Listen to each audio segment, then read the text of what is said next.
We all didn't expect this, of course, but I feel like with God, anything possible, everything possible. I don't feel like this happened, you know, for no reason. All this is of course, fuel to the fire. And under no circumstance, we all know this shouldn't have happened.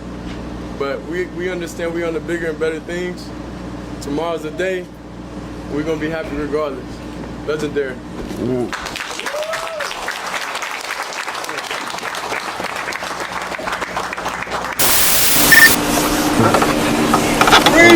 Hello? You got that call. Yo, what's going on?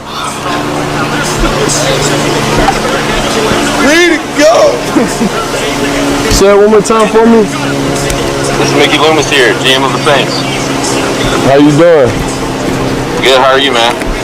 Good, been waiting on you. Ready to go! Yeah, we have. It's been a long wait, man. No, for sure. We're going to take you with our next pick right here, man. Yeah, yes, sir. Let's be legendary. But you're going to have to wait a little bit longer, man. Okay. Sorry about that. Ready to go!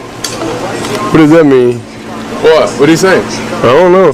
How you gonna ask us what it means and you was on the phone? You heard that? You said you're gonna have to wait a little bit longer. From Louisville, by way of many other schools. Hey Saints fans, this is Tyler Shuck. I'm so excited to be joining the Saints and having this awesome opportunity ahead of me. Can't wait to get down to New Orleans. You're to the point now where you like, hey man, all right, y'all gotta stop. Yeah, this is It's funny when he's lost for words. I know what's going on. I like to have hope, and I like, well, I trust God. This ain't God. This the devil. This devil. Hold on, Dad. Just for the video, can you flip this table real quick? Nope. Show him the table.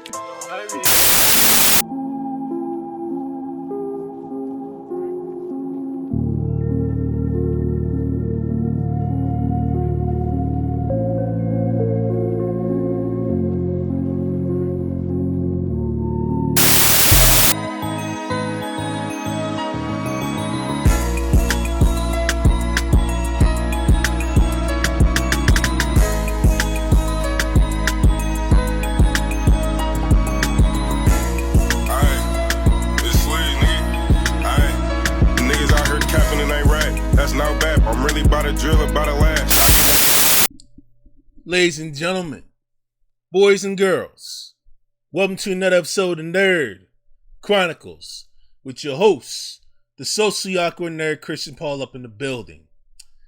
And ladies and gentlemen, the Shadeur Sanders fiasco has been brewing over the past week or so, ever since he slid some rounds up in the NFL draft. It's about Shadeur.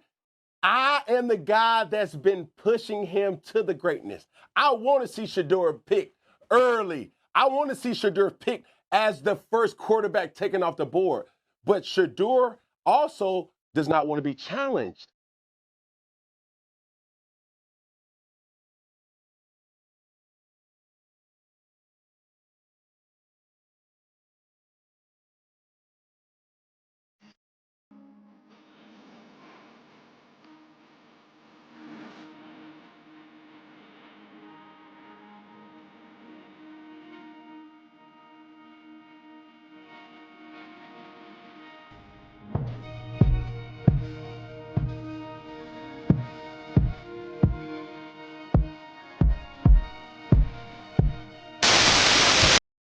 Many people project him to be a first or second rounder, right? Going to some teams that are in need of a quarterback. Come to find out, the ones that do need a quarterback, the NFL teams need a quarterback, all of a sudden decide not to pick him, right? And come to find out, Shadeur ends up getting sent to a team that's definitely quarterback deep. And mind you, the Browns have selected Dylan Gabriel rounds before Shadeur Sanders, right? And they got Joe Flacco up in the wings. Deshaun Watson is definitely healing from his Achilles injury. Won't be able to come back until late 2025, November, December. So, very, very deep quarterback room. I know there's a lot of speculation on what's mainly been going on and what's the actual reason as to why Now, some people may claim it's I forgot the word. Some may say NFLs have colluded against Shadeur and Dion, his dad, and the rest of the family due to confidence has come by within the family, due to the fact that they're able to make bread as a social media influencer. Because of that, he's able to actually make a profit on the side. That's one reason for it. Other reasons may be, he may not be fully prepared for what the NFL has got to offer, due to the fact that the NFL is a whole different beast when it comes to preparation, game planning, executing, skill, talents. Because the competition with the NFL and, the players that actually came through, a lot of these players are of the elite, PhD level. That may be another reason, that could be another argument. Now, and some people may say it's collusion due to racism as well. And I can understand that they're all legitimate based on that. I can actually definitely say these things. But what I will say this, I'm not going to go dig into how this thing really came to pass with the draft picks. What I will say is just because a player is picked within a specific round, right, does not mean they're not going to be an elite player in the NFL. We've seen that happen. We've seen it happen with Tom Brady. We've seen it happen with most recently Brock Purdy as well, right? We've seen it happen with Travis Kelce also as well. And then some wide receivers, definitely Tyreek Hill, definitely another one. He ended up blossoming into a hardcore superstar as well, right? And then there are others too. And a lot of people and a lot of players that play in the NFL that are like up the top of the crop, top picks, a lot of them unfortunately do not last within a handful of years as well. Especially in the quarterback position, right? They may stay maybe for like 5-10 years and they'll be on the little journeyman grooves. It's so cutthroat based on what's going on, okay? It's like a dime a dozen when you're dealing with franchise quarterbacks and superstar quarterbacks coming through every year. And with the superstar level, some may last for 10, 15 years. Others could go for over 2 decades if they actually prepare their body right, actually get their mind and body right, and get themselves the proper nutrition.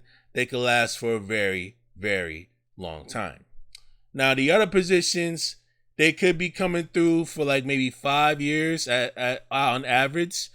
But the rare air, probably around 10 to 15, depending on how well they actually take care of themselves during the off season as well. That's another factor to it. And let me not forget about George Kittle as well. He's also a late rounder for what I know about him. And you see some of the highlights that came down. He held Colorado down throughout the past 4 years. He's held Jackson State down throughout the past few years prior to that.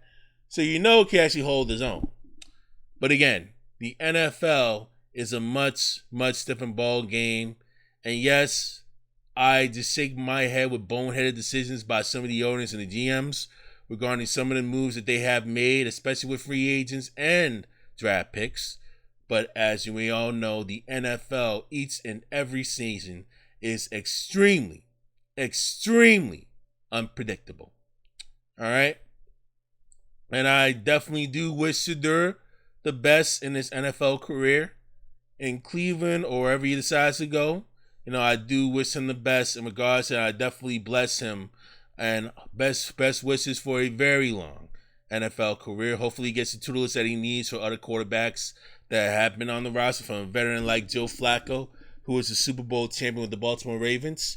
Hopefully he gets the guidance and leadership, because there are some top level quarterbacks that aren't really playing at that elite level. Anthony Richardson, for example, 44% completion percentage when it comes to passing the ball. You know what I'm saying? Shadeur could definitely learn a thing or two from Joe Flacco, as well as the offensive guru in Kevin Stefanski. All right? No more talk from me. Best of luck with this NFL journey. It's not about where you placed, It's about how hard you're willing to bleed and how hard you're willing to work so that you'll be able to actually develop your brand as an NFL player. A league, though, that goes ahead and takes people with red flags like it's an amusement park about things that you wouldn't want to touch somebody with a 10-foot pole, but we'll take that person because they're really talented. Well, and in this case, what? Let me because push he back on interviewed that. badly because well, let me push back he on didn't.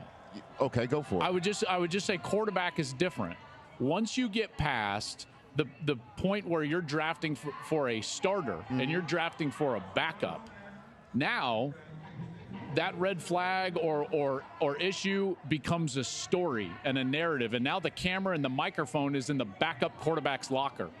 No organization in football wants the microphone and camera in the backup quarterback's locker. But that's also maybe part and parcel of a head coach not being able to control the narrative. I mean, Bill Belichick would put velvet ropes around any cameras, anything, and then that would be completely removed.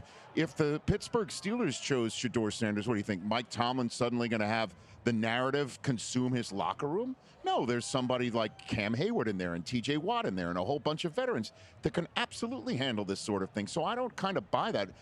The one thing that I do want to push back on as well, or at least get your thoughts on, is the narrative that I'm seeing everywhere, that there are league folks who are trying to teach the Sanders family a lesson. I'm sure. I know where you're coming from. Go for it. No, I absolutely know. Because that is a narrative that's being talked about. I absolutely know right where now. you're coming from, because the thought that entered my mind tonight is, if I'm Shadeur Sanders sitting wherever you are right now, and this has not happened, you can't help but start to think it's personal. It's hard for us to sit here on the desk without all of the information. Without all the facts. We haven't been in the rooms. We haven't met with them. You're hearing things second and third hand. My free advice to take it or leave it. My free advice is someone who's scouted the NFL and has been in these rooms. If I was advising Shadeur, I wouldn't do it on social media. I would pick up a phone. I would get the numbers of some of the general managers of teams that you met with, and I would call them and say, please understand, I'm coming. There's no cameras coming with me. Social media is not going to be a big part of it. Anything you might ever be concerned about. I am a football player.